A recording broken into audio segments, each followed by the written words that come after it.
오늘은 제자 그리고 교회라는 제목으로 우리의 이 시간 하나님 말씀 함께 나누도록 하겠습니다. 여러분들에게 한번 물어보고 싶습니다. 여러분들은 그리스도인이십니까? 제자입니까? 아니면 그리스도인이라 말하기도 못하고 제자라고 말하기도 못한 그저 교회 다니는 사람입니까? 오늘 이 시간 직접 대답은 하지 않으셔도 좋지만 여러분들의 마음속으로 한번 스스로를 돌아보시면서 대답해 볼 수 있기를 바랍니다. 여러분은 그리스도인입니까? 제자입니까? 그것도 아니면 교회 다니는 사람입니까? 아마 많은 사람들이 나는 제자라고 부르기에는 좀 부담스러운 감이 있습니다.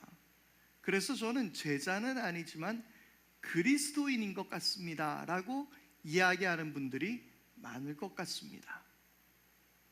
여러분, 우리는 그리고 제자라는 표현보다 그리스도인이라는 표현에 어쩌면 더 익숙해져 있을 수도 있습니다. 그런데 흥미로운 사실 한 가지가 있습니다. 성경에서는 그리스도인이라고 말하는 부분이 딱 3번밖에 등장하지 않습니다. 성경에서는 예수를 따르는 사람들, 예수를 믿는 사람들을 향해서 그리스도인이라 표현했던 부분이 3번 등장하는 것을 성경에서 발견할 수 있습니다. 그 첫 번째라고 이야기할 수 있을 것 같은데요, 사도행전 11장 26절에 기록되어 있는 말씀입니다. 그를 만나 안디옥으로 데려왔다. 두 사람은 1년 동안 줄곧 거기에 머물면서 교회에서 모임을 가지고 많은 사람을 가르쳤다. 제자들은 안디옥에서 처음으로 그리스도인이라고 불렸다. 아멘. 바로 이 말씀 안에서 그리스도인이라는 말이 처음 등장하게 됩니다. 또 나중에 등장하는 것은 바울과 대화 안에서 그 바울을 신문하는 자가 이렇게 이야기합니다. 바울아, 네가 나를 그리스도인으로 만들려고 하느냐라는 질문을 던지게 됩니다. 그때 한번 또 그리스도인이라는 단어가 등장하게 되고요. 그런데 여러분, 이 그리스도인과 제자의 차이는 무엇일까요? 중요한 것은요, 제자들은 우리 스스로의 정체성을 두고 하는 말이 제자입니다. 그러면 그리스도인은 무엇일까요? 세상이 보는 우리의 모습이 그리스도인이라는 거예요. 자, 다시 한번 사도행전 11장 26절의 말씀을 가만히 살펴보겠습니다. 여기에 제자들이 있었습니다. 제자들은 안디옥에서 처음으로 그리스도인이라고 불리었다라는 것이죠. 제자들이 있었고요, 그들 스스로는 예수를 따르는 제자들이었고, 그리고 세상 사람들이 그들을 바라보면서 당신들은 그리스도인입니다 라고 이야기했다라는 거예요.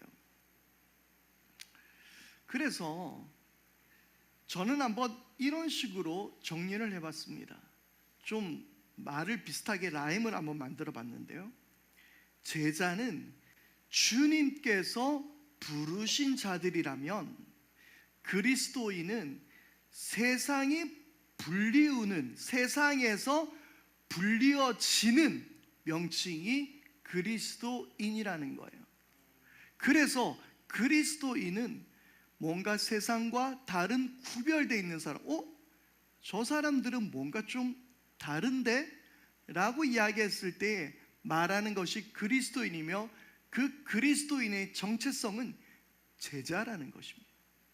그러므로 오늘 저와 여러분들이 제자인가 그리스도인인가 라고 우리가 질문 앞에서 우리는 뭐라고 대답해야 될까요?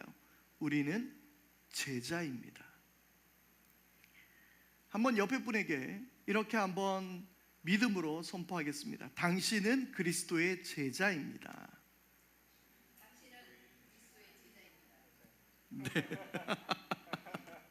예, 우리 성재 형제 희재 우리 형제들 뒤에 집사님 한번 집사님이 여러분들에게 말씀하셨는데 쳐다보질 않는데 그냥 뭔가 뒤통수가 화끈거렸을 텐데. 네, 우리는 그리스도의 제자입니다. 우리는 그리스도의 제자인데요. 그런데 제자는 어떤 사람들을 두고 하는 말이 제자일까요? 그 비슷한 어떤 답을 한번 얻기 위해서 마태복음 5장의 말씀을 한번 찾아보게 됩니다. 마태복음 5장의 말씀은 예수님께서 제자들에게 산상 설교를 했던 장면이 등장합니다.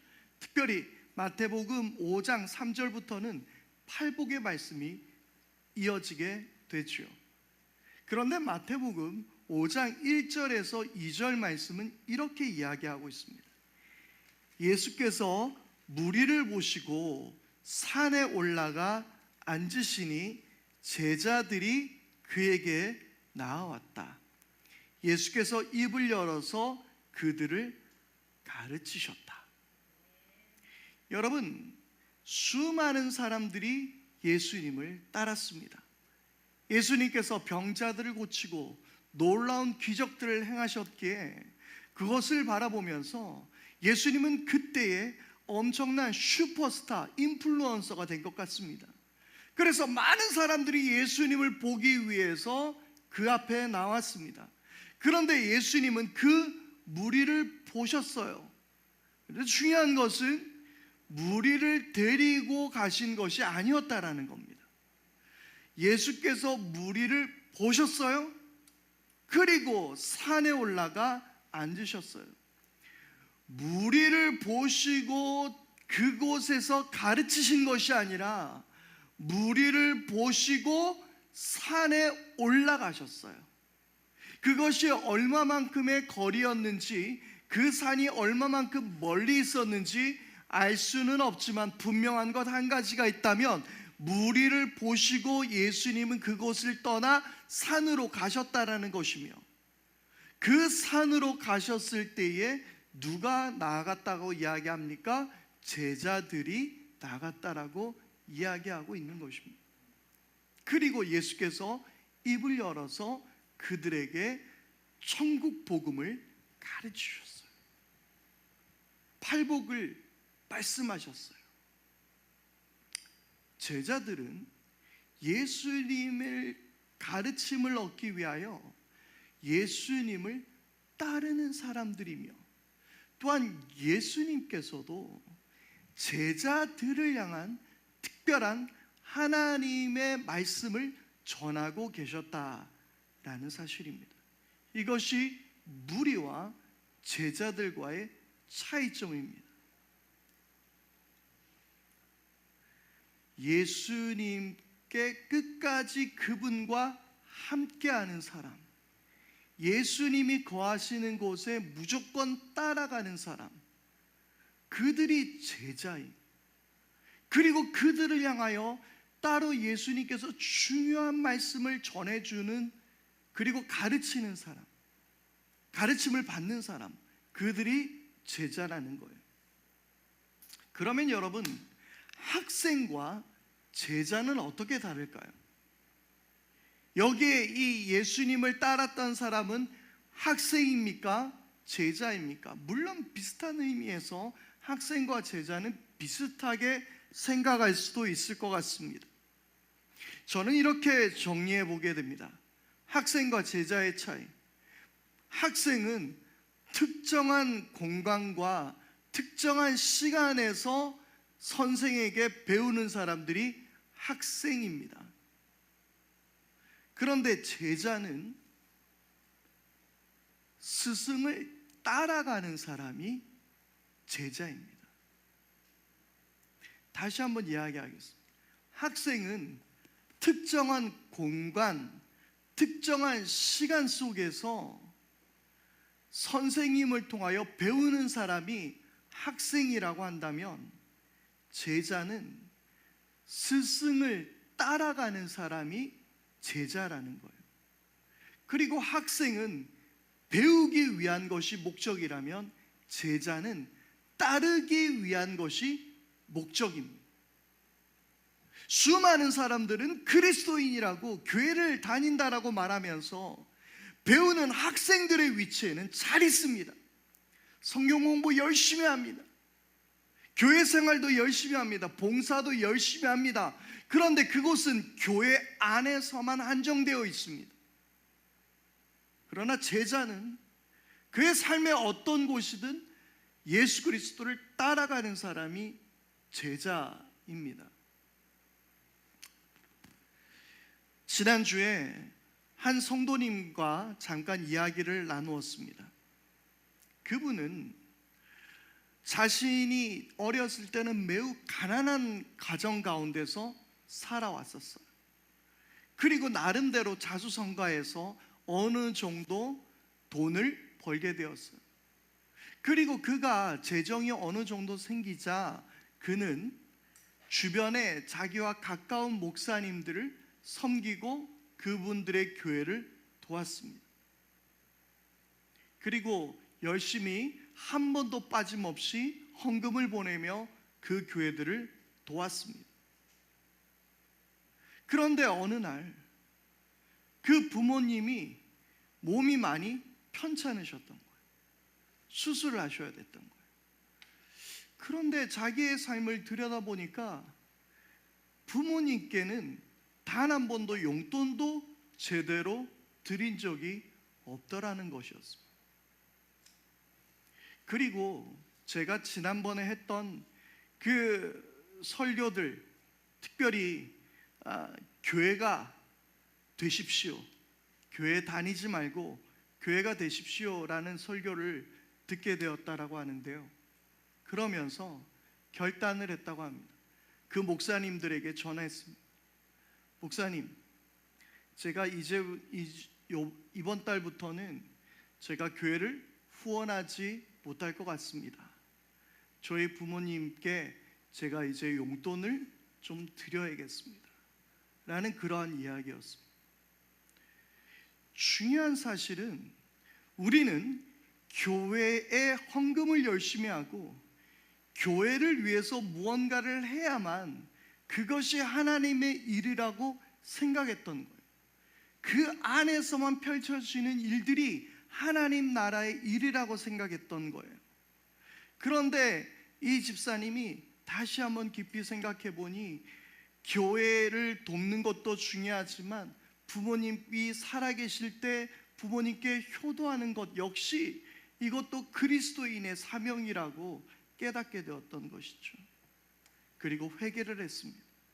그리고 부모님께 잘못을 구하고 그리고 부모님께 용돈을 드리기로 그렇게 결정했다고 합니다. 물론 제 속으로는 우리 교회 후원도 좀 하시지라는 생각을 할 수 있었겠지만 그렇지는 않았습니다. 진짜 안 했어요. 그런데 진짜 안 했어요. 그런데 여러분, 우리가 주의 깊게 생각해 봐야 될 점입니다. 우리는 학생으로 머물려 할 때가 많은 거예요. 이곳, 이 특정한 곳, 이 특정한 시간 속에서만 우리는 예수를 따르는 사람으로 생각할 때가 많이 있다는 것입니다. 그래서 교회에서는 열심히 하지만 가정에 가서는 함부로 하는 그런 삶을 살게도 되고, 가정에 우리가 무감각해지고 가정을 돌보지 않고 살아가게 되는 모습들도 많이 보게 되는 것이죠. 여러분, 그러나 제자는 그가 어디에 있든 스승을 따르는 사람들이 제자인 것입니다. 배우는 것이 목적이 아닌 따르는 것이 제자였던 것입니다. 팔복과 산상설교의 메시지는 그렇습니다. 제자들에게 들려주신 것입니다. 그러므로 중요한 것 또한 한 가지는 제자들은 듣고 싶은 것만 듣지 않는다라는 사실입니다. 예수님이 거하시는 곳에 어디든지 가서 그곳에 가서 그분의 가르침을 듣는다라는 것은 내가 듣고 싶은 이야기만 듣지 않겠다라는 이야기를 말하고 있는 것입니다. 여러분, 최근 유튜브가 많아지면서 저도 어느샌가 보니까 우리 교회 그 동영상 이 게시 수가 1000여 개가 넘었더라고요. 그런데 희재 구독자 절반도 안 됩니다. 조회수 반의 반도 못 미칩니다. 그런데 여러분, 저뿐만이겠습니까? 수많은 수천 수만 개 수많은 설교들이 유튜브에 올라와 있습니다. 그런데 여러분, 어떤 유튜브만 클릭합니까? 설교 제목을 보게 되거나 어떤 특정한 목사님을 보면서 내가 좋아하고 내가 받아들일 만한 말씀만 듣게 되는 것이죠. 내가 듣고 싶은 내용만 듣게 되더라는 거예요. 이것이 바로 현대 우리들에게 있어서의 문제점입니다. 제자는 내가 듣고 싶은 이야기만 듣는 것이 아니라 주님께서 무슨 말씀을 하시든지 따르는 것이 제자입니다. 모든 말씀에 순종하는 것이 제자입니다. 제가 한때 우리 교회 안에서 동영상을 제작하다가 쇼츠를 한번 만들어 봤던 적이 있었습니다. 한 몇 편을 만들기도 했었는데요, 그 쇼츠를 하니까 사람들이 그나마 조금씩 보는 것을 확인할 수 있었습니다. 그런데 여러분, 쇼츠의 문제점은 뭔가요? 내가 하고 싶은 이야기만 듣고 싶은 이야기만 듣게 되고 하고 싶은 이야기만 하게 되더라는 거예요. 앞뒤 문맥이 중요한 것이에요. 그냥 그 이야기만 근데 쇼츠를 누가 선택합니까? 듣고 싶은 사람이 선택하는 거죠. 그러니까 내가 듣고 싶은 이야기만 듣겠다라는 거예요. 최근 우리 청소년들, 특히 MZ들 사이에 있어서 이 네트워크 세대에 있어서 큰 문제점 중에 하나가 이 쇼츠와 같은 영상들을 통해서 이 친구들이 논리적 사고가 좀 힘들어지더라는 것입니다. 어떤 이야기 전체를 듣고 싶지 않게 되더라는 거예요. 요즘 드라마 몰아보기 유튜브에 얼마나 많이 있습니까? 드라마 몰아보기인데 중간 내용들이 다 빼요. 그냥 핵심적인 내용만 실어요. 그런데 그 모든 것에 서사 구조라는 게 있잖아요. 서사라는 것이 있잖아요. 설교에도 서사라는 것이 있습니다. 왜 이 말이 나오게 되었는지 그 이유들을 깊이 바라보고 묵상해야 하는 거예요. 그런데 쇼츠는 하고 싶은 이야기, 듣고 싶은 말만 하게 되는 것이죠. 그래서 우리 지금 유튜브에 친숙한 세대들은 더 이런 서사 논리, 서사 구조에 있어서 취약하다라는 이야기를 많이 하게 됩니다. 이것이 미래에 있어서 어떠한 발전이 될지, 그것이 저의 요소가 될지 솔직히 저는 평가하기는 어렵다라고 말하고 싶습니다만은, 중요한 것이 있다면 우리가 그리스도의 말씀 앞에서는 우리가 듣고 싶은 이야기만 듣는 것이 아니라 제자라면 그곳에 가서 내가 듣기 불편한 것까지 들어야 한다라는 사실입니다. 이것이 바로 제자입니다. 그래서 유튜브는 특히 알고리즘이라는 게 있죠.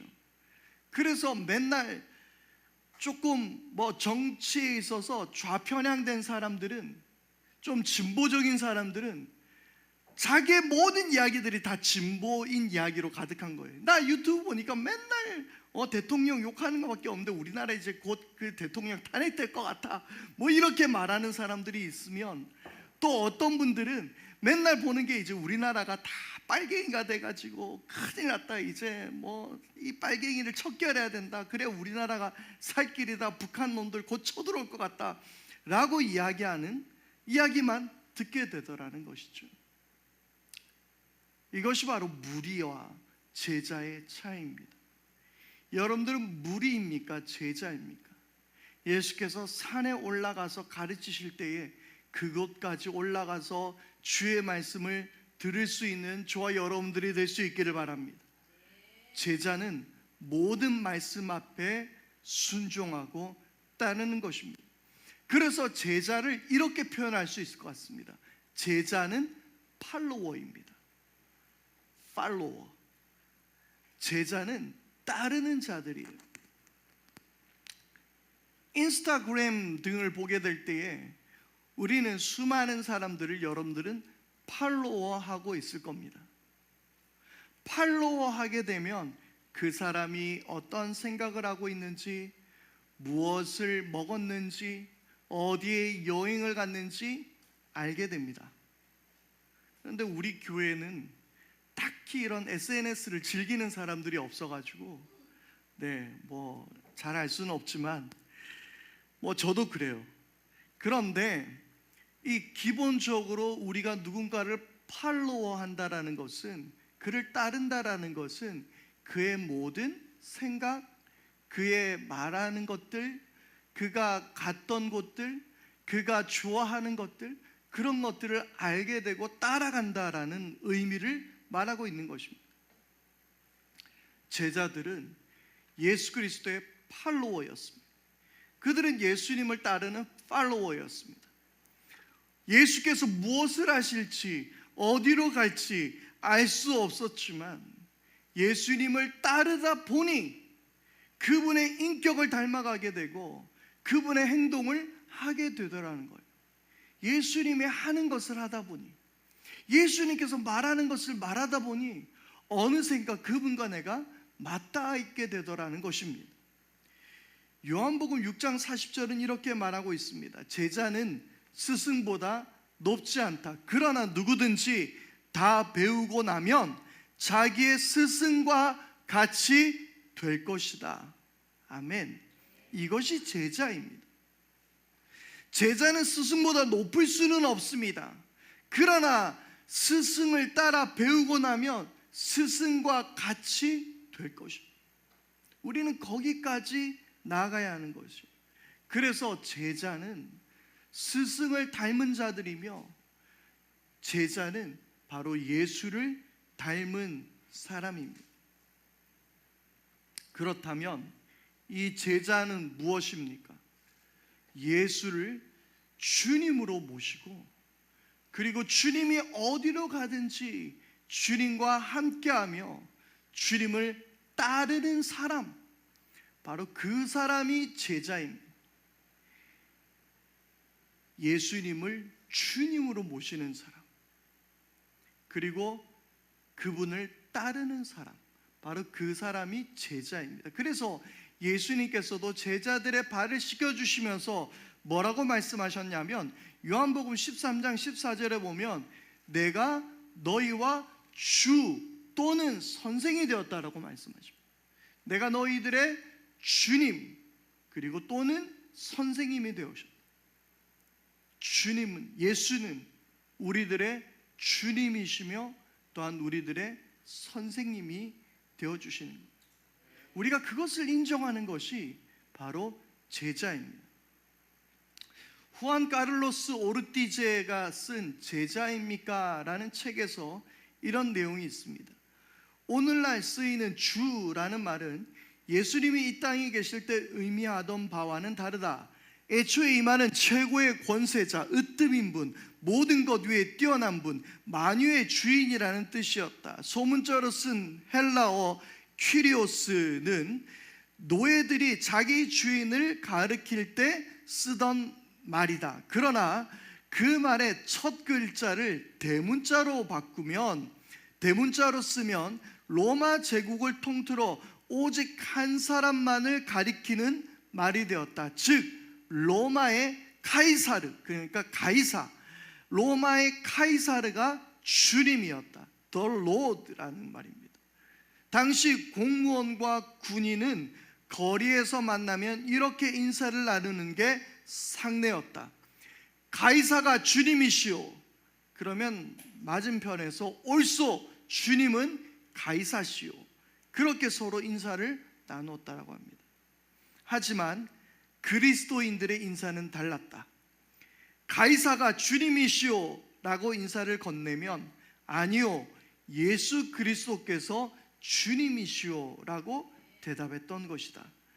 이 일로 인하여 그리스도인들은 공경에 처했다. 주님이라는 칭호를 못 받은 황제의 질투심 때문이 아니었다. 문제는 훨씬 더 깊은 곳에 있었다. 황제는 그리스도인들이 다른 권세에 복종하고 있다는 것과 그들의 삶이 자신보다 예수 그리스도께 훨씬 더 많은 비중을 두고 있다는 사실을 알았다. 그리스도인들은 거침없이 말했다. 황제여, 당신은 우리를 마음대로 할 수 있습니다. 그러나 굳이 선택하라면 예수님과 함께 하겠습니다. 우리는 우리의 삶을 그분께 맡겼습니다. 그분은 으뜸이신 분입니다. 그분은 주님, 우리를 다스리시는 최고의 권세자입니다. 상황이 이랬으니 황제가 그리스도인들을 박해한 것은 하나도 이상한 일이 아니었다. 바로 제자들이 예수를 주라 고백하며 그리고 주님을 따르기로 했던 그 모습이 이 이야기 속에 잘 녹아 있습니다. 한국교회는 예수님, 참 주님을 많이 부릅니다. 기도할 때 오죽했으면 주여 삼창을 하겠습니까? 그런데 정말 우리는 예수를 주님으로 모시고 있는, 주님으로 따르고 있는, 예수가 내 삶의 주인이시오 라고 고백하는 그러한 삶을 살아가고는 있습니까?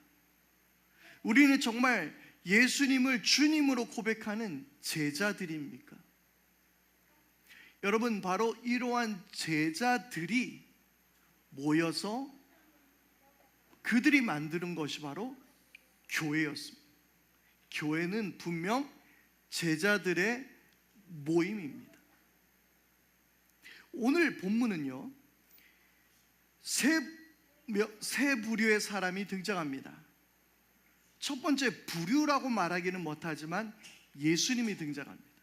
그리고 두 번째, 제자들이 등장합니다. 그리고 세 번째, 죄인들이 등장하는 본문이 바로 오늘의 말씀입니다. 앞서 예수님은 마태를 부르셨어요. 여기에서 레위라고 밝혀진 인물이 바로 세리 마태입니다. 그 세리는 많은 사람들의 고열을 빨아먹던 정말 사람들이 싫어하던 사람이었습니다. 어쩌면 로마의 앞잡이와도 같은 정말 사람들이 너무나도 싫어했던 사람이 세리였습니다. 그는 죄인이었습니다. 그런데 그 마태를 예수님께서 부르셨어요. 그리고 마태의 집에서 식사할 때였습니다. 그런데 본문은 뭐라고 이야기하고 있습니까? 여기에 식사 자리에 제자들뿐만 아니라 많은 죄인들도 함께 했다라고 기록하고 있습니다. 여러분, 교회는 제자들의 모임입니다. 그런데 오늘 말씀해 보니 제자들뿐만 아니라 죄인들도 함께하고 있었다는 사실이죠. 여러분, 우리는 교회의 모습을 머릿속에 그려본다면 어떤 모습이겠습니까? 아마 다들 머릿속에 떠올려보는 것은 거룩한 성도들의 모임이 아닐까요? 다들 성경책 옆구리에 하나씩 끼고 있으며 아주 형제님, 자매님 이야기하면서 말하는 그런 모습을 우리는 머릿속에 그려보고 있지는 않습니까? 그런데 오늘의 말씀을 우리가 보게 될 때 이 식탁의 자리는 우리가 상상하는 그런 그림이 아니에요. 어떤 사람 코 뚫고 있고, 어떤 사람 귀 뚫고 있고, 머리는 노랗고 빨갛고 분홍색이고 막 형형색색이며 옷은 찢어져 있고, 뭐 이런 그런 사람들이 함께하던 모임이 바로 오늘 말씀에 등장했던 그림입니다. 오늘 그 그림을 여러분들께 한번 좀 보여드리려고 찾아봤는데 제가 찾다가 포기했습니다. 뭐라고 검색을 해야 될지 몰랐습니다. 바로 이 그레이스와 어메이징 그레이스의 차이를 이야기하던 그림이었는데요, 이 그냥 그레이스, 은혜를 표현하게 될 때는 정말 거룩한 우리와 같은 성도들이 모여있는 그림이 아마 그레이스, 은혜로 충만한 그림일 겁니다. 그런데 그 그림에서 막 술에 꽐라대 가지고 있는 사람도 있고, 막 머리 노랗게 물들인 사람들, 막 찢어진 청바지, 뭐 요즘에는 그게 너무 당연하지만, 그런데 그런 온갖 종류의 사람들이 다 몰려서 예수님과 밥 먹는 그림이 있어요. 그래서 그 그림을 Amazing Grace라고 이야기한다라고요. 그런 차이를, 우리 같은 사람들이 함께 있다면, 제자들이 함께하고 있다면 그레이스입니다. 은혜입니다. 그러나 Amazing Grace는 바로 이와 같은 죄인들이 함께하고 있는 모습이 Amazing Grace라는 거예요. 여러분, 오늘의 말씀 안에서 우리가 기억해야 될 것이 있습니다. 우리는 예수 그리스도의 제자로 부름받았습니다. 제자로 부름받았고, 이 제자인 우리가 모여서 함께 교회를 세웠습니다. 그런데 중요한 것은 이 모임은 거룩한 제자들로만 가득할 수는 없다라는 거예요. 우리는 더 나가서 이 죄인들과 함께한 곳이, 그 모든 사람들이 공존하고 있는 곳이 교회라는 사실 또한 우리는 인식해야 한다는 것입니다. 그리고 예수님께서 말씀하셨던 대로 너희는 가서 모든 족속으로 아버지와 아들과 성령의 이름으로 세례를 주고 내가 분부한 너희 모든 것을 가르쳐 지키게 하라라고 말씀하시면서 모든 사람을 제자로 삼으라라고 예수님은 말씀하셨어요. 모든 죄인들이 함께 모여있는 이곳에서 우리는 서로에게 이제 서로가 그리스도의 제자로 세움받기 위해서 우리는 그들을 또한 섬기고 살아야 한다는 것, 그것이 교회의 참된 모습이라는 것을 우리는 기억해야 하는 것입니다. 주께서 우리를 교회로 부르셨습니다. 그리고 더 나가서 주님께서 여러분 한 사람 한 사람을 제자로 부르셨습니다. 그러나 이 제자는 단순히 성경책 옆에 끼고 있는 거룩한 모습만을 이야기하고 있는 것은 아니라는 것입니다. 연약한 자들, 상처 입은 자들, 그 모든 사람들과 함께 어울려 있는 그 자리, 제자들만의 자리가 아닌 그 모든 사람들이 넘어올 수 있도록 울타리를 없애버리고 함께 모여서 그리스도의 말씀과 은혜를 나누는 그러한 자리, 그것이 교회가 되어야 한다는 사실입니다. 먼저 여러분, 그리스도의 제자들이 되십시오. 제 그리스도의 제자들이 되고 우리는 그 모임으로 함께하면서 우리는 이 땅 가운데서 또한 죄인된 사람들, 버려진 사람들, 때로는 소외된 사람들, 연약한 사람들, 그 모든 사람들과 함께 어우러지는 아름다운 교회의 모습을 우리는 그려야 한다는 것입니다. 미국의 1960년대 말이었습니다. 교회, 그 당시에 히피 운동들이 일어나면서 교회로부터 많은 젊은이들이 나가버렸습니다. 교회에 들어오면 오래된 카페트에서 나는 냄새와 그리고 찬송가, 오르간만이 가득한 그러한 곳이 교회였습니다. 젊은이들이 세상을 향해 나가버렸습니다. 교회는 점점 비었습니다. 그런데 그때에 척 스미스와 같은 목사님들이 이제 그들의 울타리를 낮추고 그리스도의 복음을 히피들에게 가까이 나아가서 복음을 전하기 시작했습니다. 그리고 그 당시에 많은 사람들이 이제 찬송가를 넘어서서 기타를 치며 노래를 하고 락으로 노래를 하는 CCM들이 그때 만들어지기 시작했습니다. 그때 교회가 다시 불붙기 시작했습니다. 그때의 놀라웠던 풍경을 타임스는 지저스 레볼루션이라고 이르기까지 했습니다. 예수의 혁명이 일어나고 있다는 것이었습니다. 여러분, 지금 우리들에게 필요한 과제가 아닐까요? 우리는 제자가 되어야 합니다. 우리는 제자가 되어야 하지만 이 울타리 속 안에서의만이 제자가 아니라는 것입니다. 이것을 무너뜨리고 정말 누구든지 교회에 와서 함께 어울리며 함께 이야기하고 교제하고 예배할 수 있는 그러한 곳까지 우리는 나가야 한다는 사실입니다. 여러분, 우리 헤브닝 교회가 정말 연약한 사람들, 그리고 삶에 상처 입은 사람들, 그리고 나는 그리스도인이라 말할 수 없을 만큼의 그러한 삶을 살아간 사람들에게도 그리스도의 복음을 전할 수 있는 그런 우리 교회가 될 수 있기를 바랍니다. 제자들과 그 어떤 이 세상의 누군가와 함께 어우러지는 공동체, 바로 그것이 교회입니다. 이 시간 우리 함께 결단하며 찬양하겠습니다. 주님께서 우리를 교회로 부르셨습니다. 우리 교회가 주님 이 땅 가운데서 일어나게 하여 주십시오. 우리 함께 찬양하며 나가겠습니다.